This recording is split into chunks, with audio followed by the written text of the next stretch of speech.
انور عثمان و حیدر میزنم، قادریم نعرہ یا غوث اعظم میزنم، دمز شیخ احمد رضا خان قطب عالم میزنم۔ بلبل سے بہرحال نشیمن نہ چھوٹے گا، برق تباہ کے خوف سے گلشن نہ چھوٹے گا، ماحول گرچہ اپنے موافق ہی نہیں ہے، سرکار مگر آپ کا دامن نہ چھوٹے گا۔ اسلام تھا، اسلام ہے، اسلام رہے گا، اسلام تھا، اسلام ہے، اسلام رہے گا، قرآن تھا، قرآن ہے، قرآن رہے گا، اسلام کی گردن پر حسین ابن علی کا احسان تھا، احسان ہے، احسان رہے گا۔ محبت سے ہم اپنی گفتگو کا آغاز کرتے ہیں کہ ہماری گفتگو پہ دشمن بھی ناز کرتے ہیں، کہاں سے فتنہ اٹھتا ہے، کہاں نفرت پنپتی ہے، کسی کمتر کی 16 بیائی سے ہرگز نہ ڈریے گا، جو خالی ہوتے ہیں برتن بہت آواز کرتے ہیں۔ آئیے ہم اور آپ سب سے پہلے انتہائی عقیدت و احترام کے ساتھ بارگاہ رسالت مآب صلی اللہ علیہ وسلم میں جھوم جھوم کر درود و سلام پیش کرنے کی سعادتیں اور برکتیں حاصل کریں۔ بڑے بابا سے بلند صلی اللہ علیہ صلی اللہ علیہ وسلم، صلاۃ و سلام علیکہ یا رسول اللہ، یا نبی اللہ، یا حبیب اللہ صلی اللہ علیہ وسلم۔ آپ دیکھ رہے ہیں جامعہ تحسینیہ فیضان غوث الورا میں یہ 6 بچے قرآن عظیم کو مکمل طریقے سے اپنے سینے میں محفوظ کر چکے ہیں۔ الحمدللہ بڑی مسرت کی بات ہے، بڑی خوشی کی بات ہے، اور ان کا مقام کیا ہے، ان کی اہمیت کیا ہے کہ انشاءاللہ آنے والے جو خطبہ ہیں وہ آپ کو بڑی اچھی طریقے سے بتانے کی کوشش کریں گے۔ چند منٹ کے لیے میں حاضر آیا ہوں، اور وہ اس لیے حاضر مجید کی بہت مشہور و معروف آیت کریمہ کی تلاوت سے خود کو مشرف کیا ہے۔ پروردگار عالم ارشاد فرماتا ہے وَفَعَلُوا الْخَيْرَ لَعَلَّكُمْ تُفْلِحُونَ، اور اچھے کام کرو تاکہ تم کامیاب ہو جاؤ۔ اور ایک حدیث پاک میں میرے نبی فرماتے ہیں اطلبوا العلم ولو کان بالصین، علم دین طلب کرو اگرچہ ملک چین جانا پڑے۔ خیرکم من تعلم القرآن وعلمہ، تم میں بہترین شخص وہ ہے جو قرآن عظیم کی تعلیم سیکھے اور دوسروں کو بھی سکھائے۔ یہ آپ دیکھ رہے ہیں کافی دنوں سے، تقریباً 4 یا 5 سال ہو چکے ہیں، یہ جو مدرسہ جامعہ تحسینیہ فیضان غوث الورا آپ کے لکھمیا پور میں قائم کیا گیا، اور قاری اقبال کی محنتوں کی جتنی تعریف کی جائے اتنی کم ہے۔ کیا ان کو مدرسہ چلانے کے لیے اپنے گاؤں میں جگہ نہیں ملتی تھے؟ کیا انہوں نے آپ ہی کے اس گاؤں کو کیوں منتخب کیا؟ کیونکہ یہاں ایک دینی ادارے کی ضرورت تھی، اور انہوں نے اس ضرورت کو محسوس کیا، یہاں پر ایک مدرسے کا انعقاد کیا۔ اچھا ایمانداری سے بتائیے یہاں مدرسے کی ضرورت ہے یا نہیں؟ یہاں مولا گڑھ کے میرے کچھ عزیز تشریف رکھے ہوں گے، گوٹیا کے بھی کچھ ذمہ دار حضرات بیٹھے ہوں گے، لکھمیا پور کے بھی کچھ ذمہ دار حضرات یہاں تشریف رکھے ہوں گے۔ اس مدرسے کی یہاں ضرورت ہے یا نہیں یہ بتائیے مجھے، ہاتھ اٹھا کے بتائیے۔ آپ چاہتے ہیں یہاں مدرسہ قائم رہے؟ کس طریقے سے چاہتے ہیں کہ یہ قائم رہے؟ آپ کتنا سپورٹ کرتے ہیں مدرسے کے لیے؟ آپ اس مدرسے کے لیے کتنا سپورٹ کرتے ہیں، اور آپ کو کتنا کرنا چاہیے؟ پھر مدرسے سے دوری کی ان 2-3 گاؤں سے لگاتار ہوتا رہے گا تو کیا ہمیں، اگر اس کو آگے بڑھانا ہے اور آپ چاہتے ہیں کہ یہ مدرسہ یہاں قائم رہے، تو میں گزارش کروں گا سب کو شانہ بشانہ کاندھے سے کاندھا ملا کر کے اپنے خون اور پسینے کی کمائی کو بھی صرف کرنا پڑے گا، اپنے بچوں کو بھی بھیجنا پڑے گا، تاکہ تمہارا ایمان بھی بچا رہے، تمہاری دنیا بھی بچا رہے۔ یہ 6 بچے انہوں نے قرآن عظیم کو اپنے سینے میں محفوظ فرمایا ہے۔ الحمدللہ قرآن عظیم جیسی کتاب کبھی مٹ نہیں سکتی، لیکن میں کچھ قیمتی چیزیں بتانے کی کوشش کروں گا، جو درد ہے جو میں آپ کے سامنے پیش کر رہا ہوں۔ آج پورے ہندوستان میں حجاب کے اوپر تو آپ نے سنا ہوگا، پڑھا بھی ہوگا، کتنا ڈرامہ چل رہا ہے۔ آج ہماری بیٹیاں، آج ہماری بچے پر مجبور ہیں کہ ہمارا اپنا کوئی کالج ہے ہی نہیں، ہماری اپنی کوئی یونیورسٹی ہو تو بتاؤ۔ روپیہ پیسہ تو ہمارے پاس بہت ہے الحمدللہ، شادی میں 10-10 لاکھ روپیہ ہم خرچ کر دیتے ہیں، شادی کا فنکشن ہو تو لاکھوں کا روپیہ خرچ کر دیتے ہیں، گھر میں بچے کی پیدائش کے موقع پر نہ جانے کتنا روپیہ خرچ کر دیتے ہیں۔ میں یہ نہیں کہتا کہ آپ روپیہ خرچ مت کیجیے، لیکن قوم کے درد کو سمجھنے کی کوشش کیجیے۔ جب ہماری بیٹیاں، ہماری بچیاں دوسروں کے مدد، دوسروں کے کالج میں جا رہی ہیں تو ان کے کالج، ان کے جو یونیورسٹیاں ہیں، ان کے جو رولز ہوں گے ان کو فالو کرنا پڑے گا، ان کی جو یونیفارم ہوگی وہ پہننا پڑے گی۔ ہماری بچیوں کو، ہماری بیٹیوں کو دنیاوی اور عصری تعلیم سے دور کرنے کا یہ کچھ لوگوں نے نیا طریقہ نکالا۔ چاہتے ہو کہ آپ کے اس علاقے میں ایک ایسا ادارہ قائم کیا جائے، ایک ایسا مدرسہ قائم کیا جائے جس مدرسے کے اندر الحمدللہ قرآن مجید کی بھی تلاوت ہو رہی ہو، اللہ کا نام بھی لیا جاتا ہو، اور اس کے ساتھ ساتھ دین کی تعلیم کے ساتھ ساتھ دنیاوی تعلیم کا بھی انتظام ہو۔ اور ایک بات تو بڑی ذمہ داری کے ساتھ کہوں گا میں دلشاد بھائی اور میرے بڑے بھائی عقیل صدیقی صاحب، جو درد ہے وہ پیش کر رہا ہوں، خانقاہی لیول پر بات کروں گا، خانقاہی لیول پر بات کروں گا۔ شاید ہی کوئی ایسا پیر ہوگا جس کے پاس ان گنت دولت نہ ہو، ورنہ سب کے پاس اتنی دولت ہے ان کو پتہ ہی نہیں کہ میرے پاس کتنی دولت ہے۔ غلط تو نہیں کہہ رہا ہوں؟ ان کو پتہ ہی نہیں کتنی دولت ہے، لیکن آج خانقاہوں اور جو ہمارے بڑے بڑے حضرات ہیں، جو مخیر حضرات ہیں قوم مسلم میں، وہ اپنی تجوریاں کھول دیں۔ اگر وہ اپنی بیٹیوں اور اپنی بچوں کی عزت و آبرو بچانا چاہتے ہیں تو میدان عمل میں آ جائے۔ خدا کی قسم اگر ہم اپنی ہوتی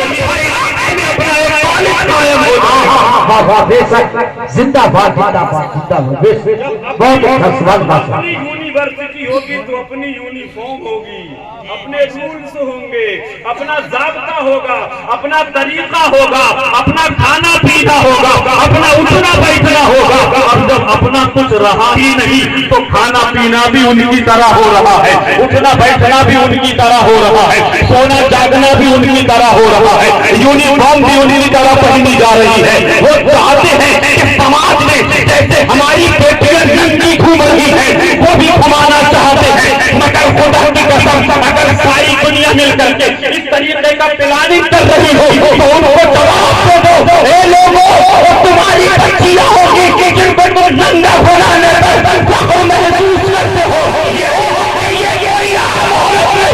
مصطفیٰ کے امت کی شہزادی ہے۔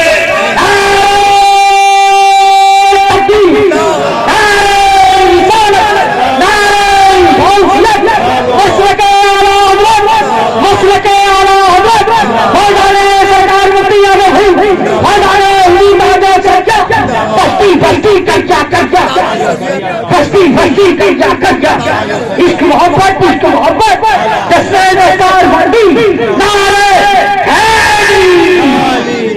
کبھی قرآن پہ حملہ، کبھی اسلام پہ حملہ، کبھی حجاب پہ حملہ، کبھی اذان پر حملہ، کبھی لاؤڈ اسپیکر پر حملہ۔ یہ کیا معاملہ ہے؟ ہم نے کبھی کسی کے مذہب میں دخل اندازی نہیں کی، ہم نے کسی کے معاملے میں، کسی مذہب کے معاملے میں ٹانگ نہیں اڑائی، کیونکہ ہم جانتے ہیں ہمارے مذہب نے لوگوں کے دلوں کو جوڑنے کی تعلیم دی ہے۔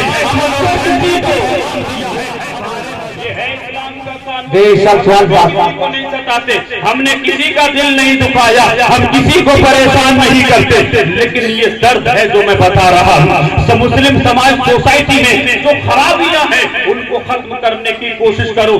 شادی بیاہ میں زیادہ خرچ مت کیجیے گا، اور ایک دو باتیں بتاؤں گا، ایک تو پردے کے تعلق سے سن لیجیے، اور دوسرا رزق کی بے حرمتی کے بارے میں۔ عقیل بھائی شادی بیاہ کے موقع پر ہم بھی دیکھتے ہیں اسلام کا طریقہ تو بیٹھ کے کھانے کا تھا، اسلام کا طریقہ تو چہرے یا سر کے اوپر ٹوپی یا کوئی اور کپڑا رکھ کے کھانے کا تھا۔ سنت طریقے سے کھانا ہم نے چھوڑ دیا، انگریزوں نے اسٹینڈنگ لا کے کھڑا کر دیا تو ہم اسٹینڈنگ کھانا کھا بھی رہے ہیں، لوگوں کو کھلا بھی رہے ہیں، جبکہ سب جانتے ہیں خلاف شرع ہے۔ اب جتنے بھی کھانے کا انتظام کیا، آپ بیٹھے بیٹھے کھانا کھلائیں گے تو کیا انسلٹ ہو جائے گی؟ آپ مسلمان نہیں رہیں گے۔ آپ انگریزوں کو فالو مت کرو۔ ایک انگریز نے آقا کریم صلی اللہ علیہ وسلم کے اخلاق حسنہ کو سن کر کے اسلام میں داخل ہو گیا تھا۔ وہ ایک امریکہ کا بہت بڑا پروفیسر ہے، بہت بڑا چانسلر بھی رہ چکا ہے۔ اس نے جب کلمہ پڑھا، اس نے جب اسلام میں داخلہ لیا تو پوچھنے والوں نے پوچھا، سوال کیا، جناب آپ نے اپنے عیسائی مذہب کو کیوں لات مار دی؟ آپ نے اسلام کے دامن میں کیوں پناہ لی ہے؟ وہ عرض کرتا ہے، میں نے ایک واقعہ کتابوں میں پڑھا ہے کہ نبی کریم صلی اللہ علیہ وسلم تشریف فرما ہے اور آپ کے آس پاس میں صحابہ کی انجمن سجی ہوئی ہے۔ ایک صحابی رسول باہر سے تشریف لاتے ہیں، عرض کرتے، سرکار میرا بیٹا غائب ہے، نہیں مل پا رہا ہے۔ کیا اپنی زبان سے پورے طریقے سے نبی کی بارگاہ میں پوری بات نہیں کر پایا تھا؟ پیچھے سے ایک صحابی بولے، میں نے تمہارے بیٹے کو فلاں جگہ کھیلتے ہوئے دیکھا ہے۔ کیا؟ میں نے تمہارے بیٹے کو فلاں جگہ کھیلتے ہوئے دیکھا ہے۔ اب سرکار دو عالم صلی اللہ علیہ وسلم ارشاد فرماتے، جاؤ اس کو لے کے آؤ۔ جیسے وہ نکلا فوراً نبی نے اس کو بلایا اور بلانے کے بعد ارشاد فرمایا، اے صحابی سنو، جب تمہیں اپنا بیٹا دکھ جائے نا تو اس کو پیار سے بیٹا مت کہنا، پیار سے پوت نہ کہنا، پیار سے جگر کا ٹکڑا نہ کہنا، پیار سے لفظ جگر نہ کہنا، پیار سے اس کو اپنے سینے سے مت لگا لینا۔ وہ صحابی عرض کرتے، یا رسول اللہ میرا گمشدہ بچہ ملنے والا ہے اور ایسی حالت میں اگر میں اس کو پیار نہ کروں گا تو کب پیار کروں گا؟ نبی ارشاد فرماتے ہیں، وہاں جا کر اس کے صرف اپنے بیٹے کا نام لینا، جتنا پیار کرنا ہو گھر پہ لا کے کر لینا، سینے سے لگانا ہو گھر پہ لا کے لگا لینا۔ کیوں؟ بیٹا میرا ہے اور میں اس کو سینے سے نہ لگاؤں، بیٹا میرا ہے اور میں اس کو بوسہ نہ دوں۔ میرے نبی ارشاد فرماتے، ہو سکتا ہے ان بچوں میں کوئی یتیم بچہ ہو، اور جب تم اس کو بیٹا بولو گے، جب تم جگر کا ٹکڑا بولو گے، جب اس کو تم اپنا لفظ جگر بولو گے، جب تم اس کو سینے سے لگاؤ گے، جب تم اس کا بوسہ لو گے، تو ہو سکتا ہے اس کنڈیشن اور سچویشن کو دیکھ کر ایک یتیم بچے کو اپنے باپ کی یاد آ جائے، اس کا دل دکھ جائے گا۔ لہذا جتنا پیار کرنا ہو اپنے بیٹے کے گھر پہ جا کر کے کرنا۔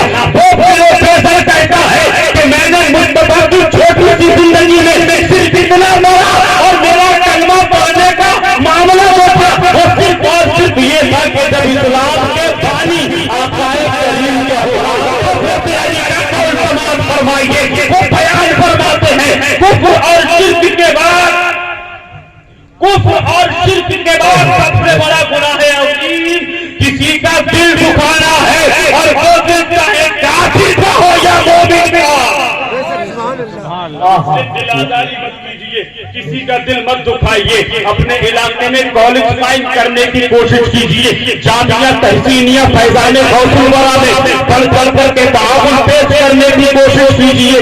یہ بچے آج حافظ قرآن بنے ہیں، اب تک یہ گلی میں گھومتے تھے، لیکن اب یہ قوم کے رہبر بن چکے ہیں، اب یہ قوم کے پیشوا بن چکے ہیں، اب یہ قوم کے مقتدا بن چکے ہیں۔ اب ان کا باپ بھی اگر ان کے پیچھے نماز پڑھے گا، ان کا چاچا بھی اگر ان کے پیچھے نماز پڑھے گا، تو وہ یہ نہیں کہے گا پیچھے اپنے بھتیجے کے، پیچھے اپنے بیٹے کے، پیچھے اپنے بھانجے کے، پیچھے اپنے بھیا کے، پیچھے اپنے چچا کے، اس کو بھی کہنا پڑے گا پیچھے کسی امام کے۔ پر حملے کی بات آئی تو بتاتا ہوا چلوں، ایک شیطان ملعون مردود کا نام سنا ہوگا، سمجھ گئے ہوں گے آپ لوگ۔ وہ لعنتی ہے، جہنم کا حقدار ہے، اس کا سپورٹ کرنے والے بھی جہنمی، وہ خود جہنمی۔ وہ 26 آیتوں کی بات کر رہا تھا کہ قرآن سے 26 آیتیں نکال دو، میاں 26 آیتیں تو بڑی دور کی بات ہے۔ دور فاروقی میں بھی بسیم رضوی کا ایک باپ پیدا ہوا تھا، اس نے بھی کچھ آیتیں نکالنے کی بات کی تھی۔ دور عثمانی میں بھی بسیم رضوی کا ایک باپ پیدا ہوا تھا، اس نے بھی اس طریقے کی ناپاک حرکتیں کی تھی۔ یہ بسیم رضوی کے نہ جانے کتنے باپ ہیں، یہ اسلام کے خلاف بکواس کرتے ہیں، قرآن عظیم کی 26 آیتوں کی تلاوت کرنے پر پابندی لگانے کی کوشش کرتے ہیں۔ خدا کی قسم قرآن تو چھپتا ہے، قرآن بتا رہا ہوں، قرآن عظیم کا جب نزول ہوتا تھا تو کبھی کھال پر لکھا جاتا تھا، کبھی کپڑے پر لکھا جاتا تھا، کبھی ہڈی پر لکھا جاتا تھا، کبھی درختوں پر لکھا جاتا تھا، کبھی درخت کے پتوں پر لکھا جاتا تھا۔ ارے قرآن عظیم آج سے 1400 سال پہلے جب پتوں پر لکھا جاتا تھا، درختوں پر لکھا جاتا تھا، ہڈیوں پر لکھا جاتا تھا، چمڑے پر لکھا جاتا تھا، اس وقت اسلام نہ مٹا، اس وقت قرآن ختم نہ ہوا۔ اب تو الحمدللہ امت مصطفیٰ کے بچوں کے سینوں میں قرآن محفوظ ہے۔ زندہ باد بے شک، سبحان اللہ بے شک، واہ واہ زندہ باد بے شک، سبحان اللہ۔ قرآن تو اس وقت مٹنا چاہیے تھا نا جبکہ اس کا کوئی انتظام نہ تھا، اس کا کوئی بندوبست نہ تھا۔ کبھی ہڈی پہ ایک آیت لکھ دی، کسی درخت پر ایک آیت لکھ دی، کسی درخت کے پتے پر ایک آیت لکھ دی۔ اس وقت قرآن عظیم قرآن کو نہ مٹا سکا تو اب ہندوستان کا کوئی نیا ابو جہل قرآن کو کیا مٹائے گا؟ زندہ باد نہ مٹا ہے نہ مٹے گا کبھی۔ بن کے عبادت ہوا کرے وہ شمع کیا بجھے جسے روشن خدا۔ شادی بیاہ میں رزق کی بے حرمتی مت کیجیے گا، یہ آپ کی ذمہ داری ہے۔ میرے نبی صلی اللہ علیہ وسلم ارشاد فرماتے ہیں کہ جب کھانا دستر پر کھایا جا رہا ہو اور دسترخوان لگا ہو اور دسترخوان پر کھانے کی چیزوں میں اگر روٹی کا ٹکڑا یا چاول کا ایک چھینٹ گر جائے تو اس کو اٹھا کر کھانے میں اپنی توہین مت سمجھا کرو۔ ابھی اس نے کھایا نہیں ہے، صرف گرا اور گرنے کے بعد اس نے کھانے کا ارادہ کیا۔ میرے آقا فرماتے ہیں اس روٹی کے ٹکڑے کو اٹھانے کے بعد جب وہ منہ میں ڈالتا ہے تو حلق میں پاس نہیں ابھرتا ہے، اس کے لیے جنتی پروانہ پہلے مل جاتا ہے۔ واہ واہ واہ زندہ باد بے شک، سبحان اللہ سبحان اللہ بے شک۔ نعرے تکبیر، نعرے نصرت، نعرے حوصلہ، مسلک اعلیٰ حضرت فرزانِ سرکار مفتی اعظم ہوئی جس نے دستار گھٹی سرزمینی نسلیہ پور، نعرے حیدری۔ اپنے خون پسینے کی کمائی کو ناجائز طریقے سے خرچ مت کرو۔ اگر تمہیں اللہ نے طاقتور بنایا ہے تو کمزوروں کی مدد کرو۔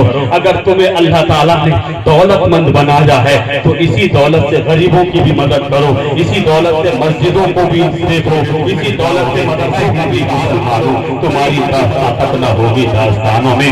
آج ضرورت ہے مسلمانوں کو متفق و متحد ہو کر ایک پلیٹ فارم پہ جمع ہو کر کے اپنی زندگی گزارنے کی۔ حالات بہت زیادہ نازک ہوتے جا رہے ہیں، اپنے آپ کو سمجھو، اپنے بچوں کو سنبھالو، اپنی بیٹیوں کو پردے میں رکھو، اپنی بیویوں کو پردے میں رکھو، اپنی ماؤں کو پردے میں رکھو، ورنہ خدا کی قسم آپ دیکھ ہی رہے ہوں گے جدھر دیکھو تو لوگ اسلام کے خلاف بکواس کر رہے ہیں، جو دیکھو مسلمان کے خلاف بکواس کر رہا ہے۔ مگر یاد رکھیے گا ہم نے ہر دور دیکھا ہے، ہم ہر دور کو اچھی طریقے سے سمجھتے ہیں۔